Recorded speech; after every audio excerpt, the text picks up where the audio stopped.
ఇప్పుడు యేసు ప్రభు దగ్గరికి వ్యభిచారంలో పట్టబడిన స్త్రీని తీసుకొచ్చిన వాళ్ళు ఎవరు? పరిసయ్యులే. ఇతను కూడా పరిసయ్యుడు. అయితే ఇతనికి ఒక ఆలోచన కలిగింది. ఏంటంటే చూడండి, నీకోదేమని పరిసయ్యుడు ఒకడు ఉండెను. అతడు రాత్రి యందు ఆయన యొద్దకు వచ్చి, అతను ఏంటంట, రాత్రి యందు అతని యొద్దకు వచ్చాడు.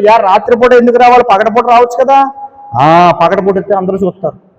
పగటి పూట వస్తే అందరూ చూస్తారు, రాత్రిపూట వస్తే ఎవరో చూడరు. యేసుక్రీస్తుతో నేను మాట్లాడాలి, యేసుక్రీస్తుని దర్శించాలి, యేసుక్రీస్తు యొద్ద నుంచి మాటలు పొందుకోవాలి, ఆయన నాకున్న సమస్యలు, క్వశ్చన్లకి ఆయన సమాధానం చెప్పాలి, ఆన్సర్స్ చెప్పాలి అని ఆన్సర్స్ కోసం ఒక ఆసక్తితో ఎవరికి కనపడకుండా రాత్రిపూట వచ్చాడు. పగటి పూట వస్తే అందరూ చూస్తారు కదా, అందరూ చూస్తే ఏదో అనుకుంటారు, అందరూ చూస్తే నన్ను తిడతారు. ఎందుకంటే అతను పరిసయ్యుడు.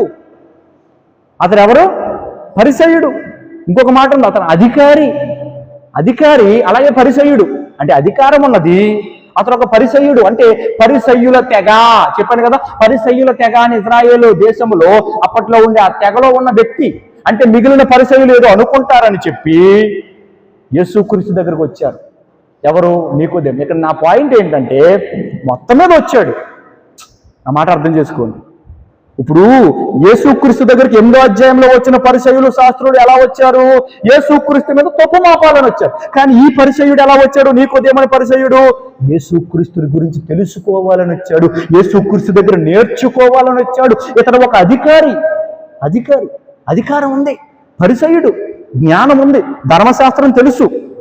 కానీ యేసుక్రీస్తు దగ్గర నేర్చుకోవాలని వచ్చాడు.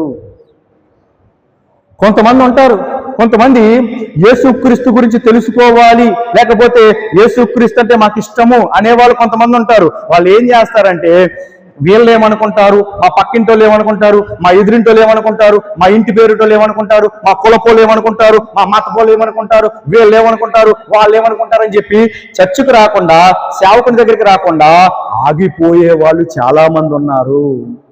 పైపెచ్చు వాళ్ళని అడిగితే వాళ్ళు అంటారు, మాకు యేసు ప్రభు అంటే ఇష్టమేనండి అంటారు. మరి చర్చికి రావచ్చు కదా, మా చర్చికి రావచ్చు కదా అంటే, ఎవరో ఏదో అనుకుంటే నీకెందుకు? ఆ ఎవడో ఏదో అనుకునేవాడు నీకు ఏమీ చెయ్యలేడు. నీకు ఏదైనా మేలు చేయాలన్నా, ఉపకారం చేయాలన్నా, కృప చూపించాలన్నా, ప్రేమ చూపించాలన్నా, నిన్ను రక్షించాలన్నా, నరకం నుంచి తప్పించాలన్నా, నీ జీవితంలో గొప్ప కార్యాలు, ఆశ్చర్య అద్భుత కార్యాలు చేయాలన్నా ప్రభువైన యేసుక్రీస్తు మాత్రమే. దేవునికి స్తోత్రం కలిగిన గాక. గమనించండి, ఏదైనా చేయగలిగిన వాడు ప్రభువైన యేసుక్రీస్తే. మనుషుల వైపు చూడొద్దు. 118వ కీర్తన 18వ వచనంలో ఉంటది, మనుషులను నమ్ముకున్నట కంటే యెహోవాను ఆశ్రయించుట మేలు.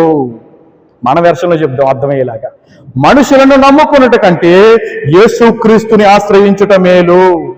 రాజు